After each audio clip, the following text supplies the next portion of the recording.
welcome back. In this video we're going to take a look at a couple of fairly simple techniques that can add some creativity into otherwise average photographs. Now they're not going to work on every photograph by any means, but they'll work on some. And the techniques I'm going to look at, the first one is called the soft glow effect, and the second one is a way of blurring the sky to make it look like a long exposure. And combined together they can add something extra to some photographs. Now of course they won't work on everything, but they'll work on a few images and it might be just fun to give them a try. So let's dive in and take a look. So the first effect I'm going to show you is a filter or a treatment called the soft glow effect. And it generally works well on images that have some sort of a dynamic range within the image. And this example here has some bright highlights and also some strong colors. And I'll go through the steps in a minute, but just to show you the effect of having that soft glow effect, that's with the effect, that's without. It adds a little bit of color and contrast and a little bit of a soft focus or a diffusion effect on the image, which is quite good for some images, but of course no good for others. The second one I'll show you is the one that I've previously used from Western Australia, and with that effect in place, you'll see it just gives everything a nice soft look, and again adds a bit of color and contrast, although you can modify that if you so wish. And the third one I'm going to show you is taken from Scotland, and I've used the soft glow effect on this, and you'll see the original is an okay sort of photograph, but it's not anything really exciting. The light was very flat, there wasn't a lot of color in anything, but adding that soft glow effect added a bit of contrast and interest to the image. So on some images it's going to work really well and others not at all. So if we jump back to our first image, and I'll turn that effect off. And so how do we do this? Well, it's a fairly simple series of steps, and I'll just run through this now. If you've got an image that's been worked on and you have multiple layers, you can make a composite version of that image by using the shortcut Control Alt Shift and E, which gives you a new composite layer. But in this case I've only got one background layer, so I can use the shortcut Control J to make a duplicate layer, and that sits on top of the background layer. Then what we do is we go to the filters menu, we go to the blur filter, and we go down to Gaussian blur. And somewhere between 25 and 35 pixels seems to be the sweet spot for this effect.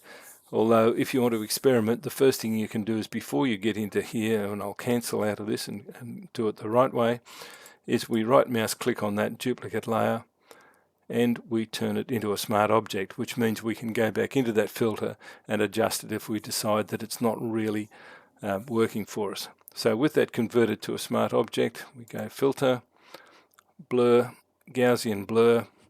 Let's just stick on the value that I've got here. I think that's what I did previously. We click OK, and now we have a nice blurry version of our image. And what we need to do now is we need to reduce the opacity of this layer, and generally it's going to be down somewhere in the 20s or 30s. Again, you can decide, but the important thing is to have a look at a couple of different blend modes. At the moment this is blended on normal blending mode, but often it will work well on overlay or soft light blend mode, providing that you do drop the opacity a little further when you use one or other of those blend modes. Now you can see the effect of that. It's boosted the contrast quite a lot, and there's not a lot of that effect visible. So let's go back to overlay. Even though it adds quite a lot more contrast, it does give us that effect. And if you want to then moderate that or change the amount of blur, you can just come down to your smart filter, double click on Gaussian blur, go back into the filter and adjust it, and then click OK again. But now that we've got this, we've got an effect that we're quite happy with. Let's just, for the sake of this demonstration, let's just increase that opacity a little more. And you'll see now that the saturation has gone completely out of control. So what we would do now above this layer would be to add a hue saturation adjustment layer, and then just reduce the overall saturation until it comes back to something that we feel is closer to reality. And to make it easier to visualize, I'll just clip that to that layer below.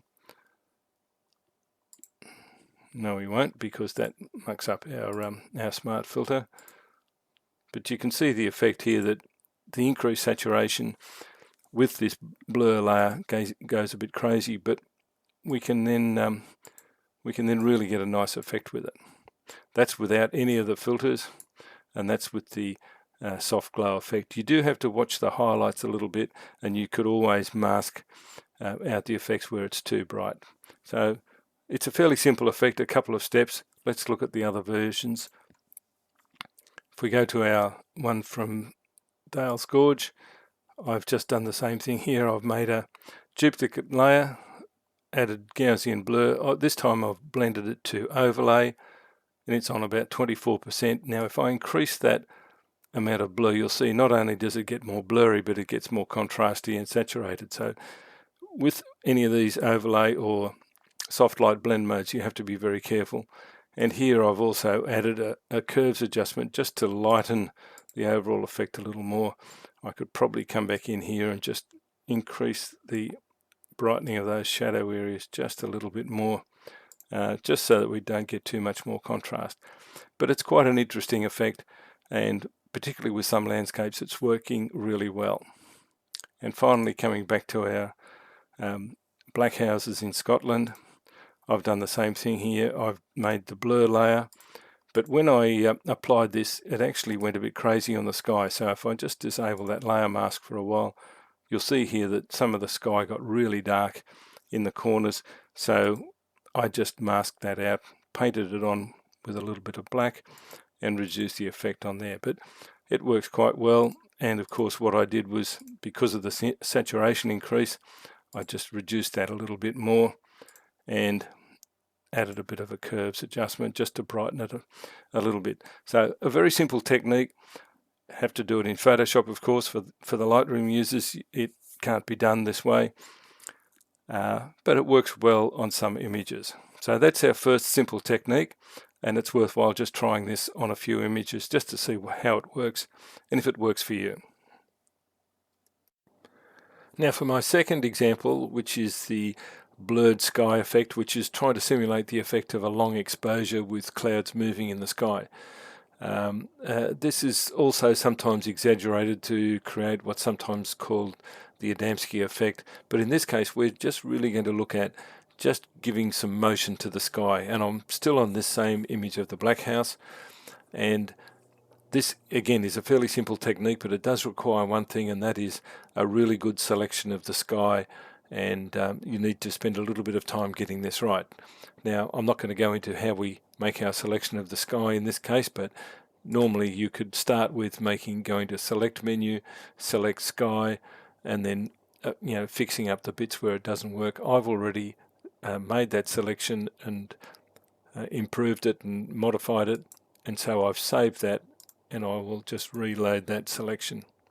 So we've now got a selection of the sky. Now to make this work, again we just make a duplicate copy of our background layer using that shortcut Control Alt Shift and E if it's an image with multiple layers, or if it's just a single layer we can just duplicate it, Control J, or just drag it down to the new layer icon. Now we're working on the top layer, we have our sky selected.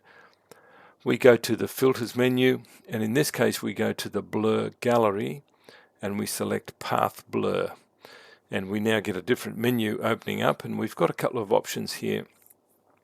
By default it will put in a directional arrow. In this case I don't want it to go horizontally, I want it to look as though it's coming overhead, and so I would change the direction of that arrow, drag it up there, and because this was taken with a fairly wide angle lens, I'm going to also draw a couple of extra lines that are going to give me the sort of effect that you get with a wide angle lens, where the sky seems to be getting larger as it goes across. So having drawn those three lines in onto the image, and again if you wanted to go back and manipulate this later on, you could make a smart object out of the layer. In this case I haven't bothered to do that, but over here we have a control here where you can basically go from ordinary to super crazy. Obviously that's really weird, and if you come back to 0 you've got nothing, but somewhere in there you can get a nice sort of time-lapse motion blur effect.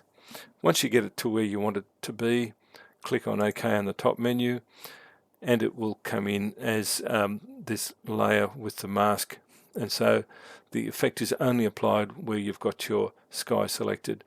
And I think I told a fib, look, my sky selection isn't perfect, but in this case it doesn't really matter. I'll just deselect that. I will have a little bit of blurring on there, but that's really neither here nor there. But now it's created something a little bit more dynamic. Again, it's not going to work on every image, and your amount of blurring will vary depending on your taste, but that adds something of interest to the image. And sometimes you can make an interesting image out of something that's fairly boring. I've got another example here which was taken up in Queensland, up in the Daintree area, and in this case the blurring effect I wanted to make was to look as though the clouds are moving across the sky. And again, the critical part of this is to have a really good selection of your sky or the land, and inverted in that case. So again, I've made a selection already. Firstly, let's just duplicate that layer, and let's go to select, load the selection, and I think I called this one land, being highly technical. And I did spend quite a lot of time refining this selection to include all of this area here within the foliage, and there's another video or two that cover how we can make and refine selections. But in this case I don't want the land, I want the sky, so I would now go up to my select menu and select inverse, which then swaps it over. So now I have my sky selected. I'm on my duplicate layer, so I go back into filter, blur gallery, path blur, and in this case I do want to stick with this horizontal effect, and so I'll just drag that line across and make sure that it's covering the whole of the image. And again, this gives the effect as though the clouds are racing past, and of course you can adjust this to taste. If you go too far it just gets ridiculous, but again, just a subtle effect is often all that's needed. I'll just leave it like that. We click OK, allow the filter to do its thing, and then when we're done we would just select, deselect, and now we have this nice little time motion effect where there was interesting clouds but nothing spectacular, and now this has given us a sense of time passing and the trees just sitting there. So again, subtlety is the key here, don't overdo it, and just play with it. And finally, another one that we could go crazy with. This was taken with a wide angle lens, hence the sort of effect we've got of the sky opening over above us. It was overcast, it wasn't great lighting, but let's just see how it works. A duplicate copy. Again, I've already pre-done the selection, so we just load our selection. Sky, it's done a pretty good selection of the sky. This is pretty clear. And again, when we go into our filter, blur gallery, path blur, and again you can see I could do it have the horizontal blur effect, but I'm not sure that that really works here. I think what I did previously was, let's get that three-dimensional effect of the sky racing out and coming overhead. We can even make that even a bit more extreme, and again play with the amount of the filter.